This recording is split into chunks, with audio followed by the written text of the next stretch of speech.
Assalamualaikum warahmatullahi wabarakatuh. Kembali lagi ke materi jurnal umum. Kemarin karena soalnya belum selesai, ini adalah sambungannya.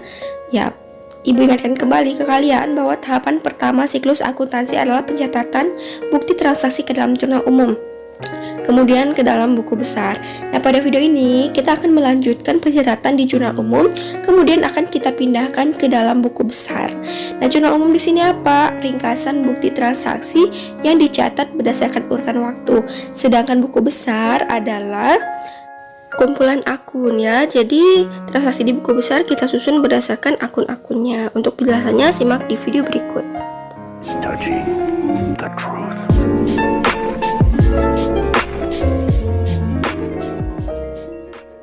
Kemudian soal selanjutnya 11 April 2019 Ibu Andita menggunakan jasa ekspedisi sebesar 3.750.000 namun akan dibayar pada 22 April. Artinya pendapatan bertambah karena digunakan jasa kita itu, jasa perusahaan kita oleh Ibu Andita sebesar 3.750.000. Dan di sini yang bertambah bukan kas tapi piutang. Kenapa piutang? Karena belum dibayar.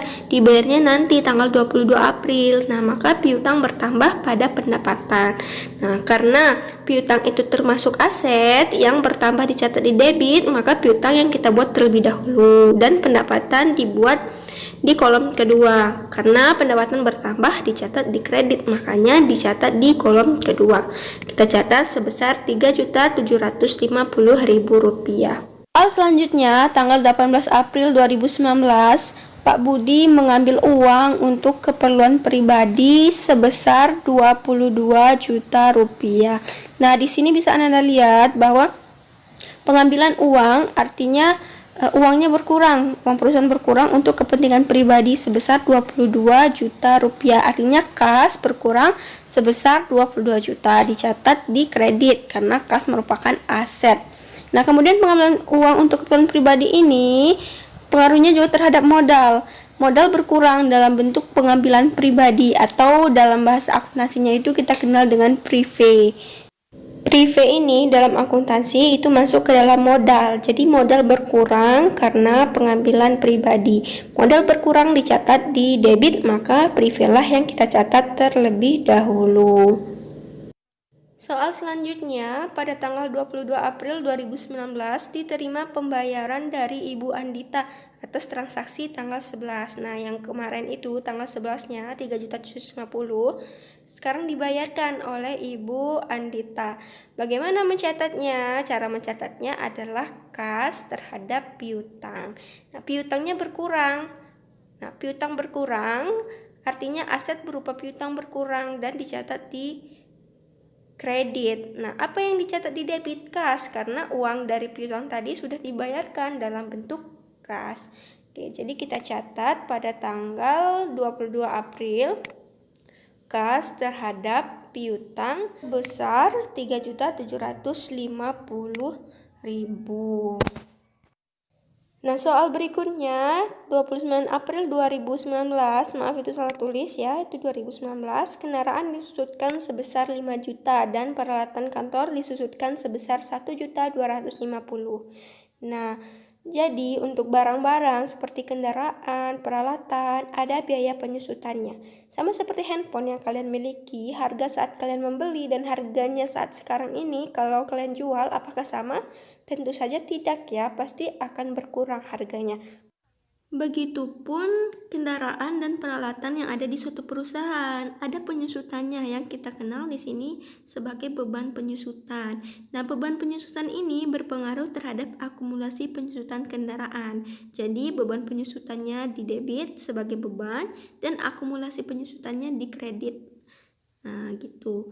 Kita buat di sini tanggal 29 beban penyusutan kendaraan terhadap akumulasi penyusutan kendaraan dan juga beban peralatan kantor terhadap akumulasi penyusutan peralatan kantor.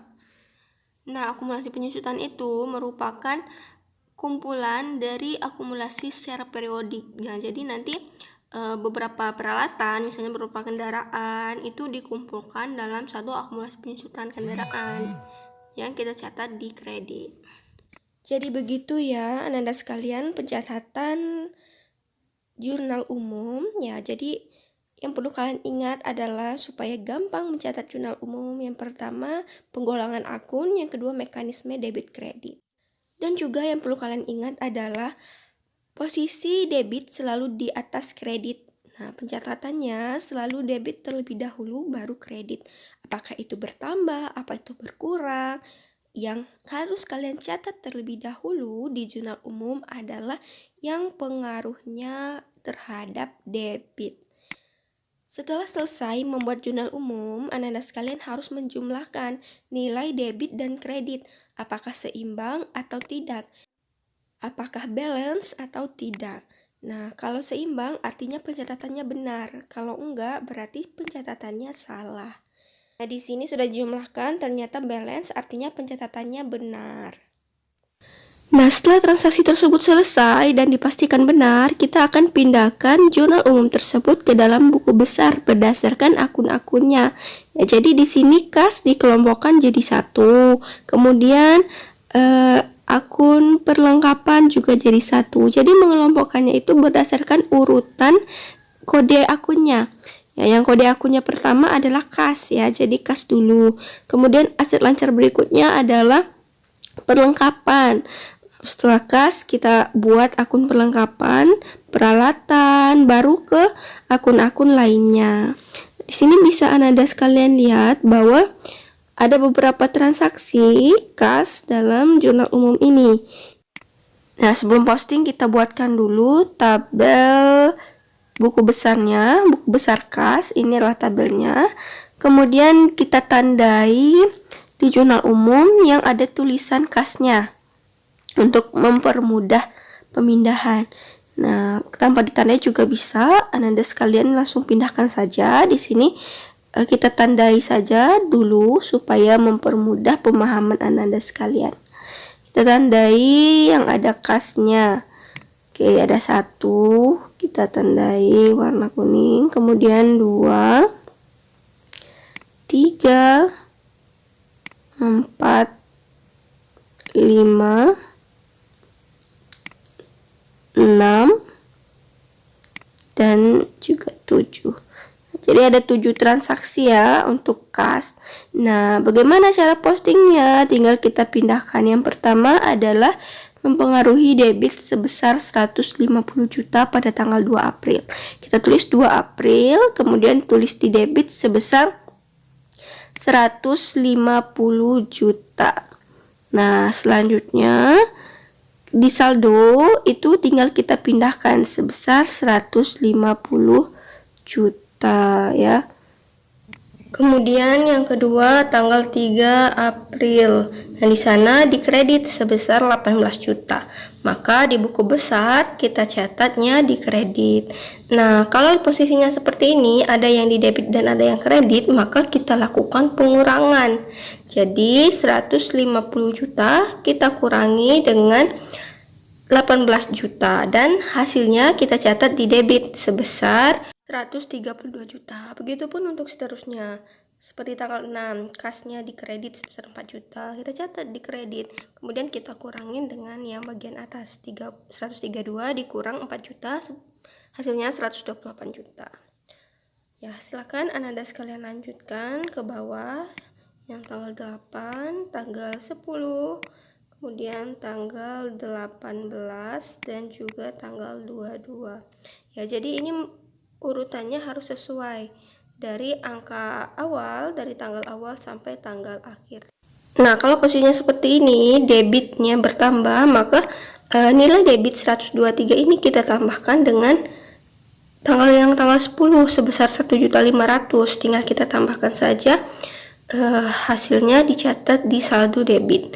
Jadi kalau dia ada di debit angkanya, maka kita tambahkan. Kalau dia angkanya di kredit, kita kurangkan. Dan untuk catatan, ini khusus untuk aset dan juga beban. Nah, kalau untuk utang, modal, dan pendapatan adalah kebalikan. Nanti akan dijelaskan di bagian lain. Kita fokus ke kas terlebih dahulu. Di sini kan sudah dicatat semua nih dari tanggal 2 sampai tanggal 22. Maka saldo yang terakhir yang 106.250 tersebut adalah saldo kas untuk perusahaan ini ya, perusahaan jasa. Nah, setelah selesai kita buat buku besar kas, selanjutnya kita akan buat buku besar aset lancar lainnya, yaitu perlengkapan dan juga piutang. Nah, silakan buat bentuk akunnya sama, bentuk tabelnya sama. Ananda sekalian hanya tinggal ganti tulisan atasnya menjadi sesuai akunnya. Karena ini perlengkapan, maka kita buat di atasnya adalah perlengkapan. Ya, kita pindahkan saja. Kemudian kita catat yang ada tulisan perlengkapannya. Nah, kita tandai yang ada tulisan perlengkapannya. Hanya satu ya, jadi ya hanya satu yang kita catat di kolom perlengkapan. Kita catat di debit sebesar 5 juta dan di saldonya juga debit sebesar 5 juta. Artinya saldo akhir perlengkapan adalah sebesar 5 juta. Kemudian selanjutnya adalah piutang ya. Jadi kita buat lagi kolom untuk piutang sama seperti kolom perlengkapan tadi. Piutang di sini ada 2. Nah, ini kan karena dia ada 2, maka kita buat kolomnya itu 2 untuk kolom piutang. Ya, kita buat kolomnya 2. Transaksi pertama itu adalah di debit sebesar 3.750. Maka kita catat di debit sebesar 3.750. Kemudian transaksi kedua adalah di kredit sebesar 3.750. Nah, karena dia di debit satunya di kredit, maka kita kurangin 3.750, kita kurangin juga dengan yang di kredit 3.750. Artinya saldo piutang adalah 0 atau habis ya, karena tanggal 22 itu piutangnya sudah masuk ke kas, jadi saldonya habis, maka saldo akhirnya adalah 0. Selanjutnya adalah peralatan, juga sama, kita tandai yang peralatannya ada berapa di jurnal umum dan tinggal kita pindahkan ke dalam tabel buku besar peralatan. Begitupun selanjutnya, baik beban, prive, kemudian ada lagi penyusutan, itu satu kolom, dan modal juga satu kolom ya, masing-masing satu kolom karena dia beda jenis akun. Nah, sampai di sana apakah sudah bisa dipahami? Silakan Ananda buat kolom selanjutnya, yaitu kolom buku besar untuk akun modal, akun pendapatan, dan juga akun beban ya. Jadi untuk beban itu beda ya, dibedakan akunnya, beban penyusutan kendaraan dan beban penyusutan peralatan, karena dia beda bebannya. Kalau ada misalnya beban listrik juga beda kolom untuk akun beban. Nah, semoga bisa dipahami. Jika ada yang belum paham, silahkan ditanya di kolom komentar. Sampai jumpa di kegiatan pembelajaran selanjutnya. Assalamualaikum warahmatullahi wabarakatuh.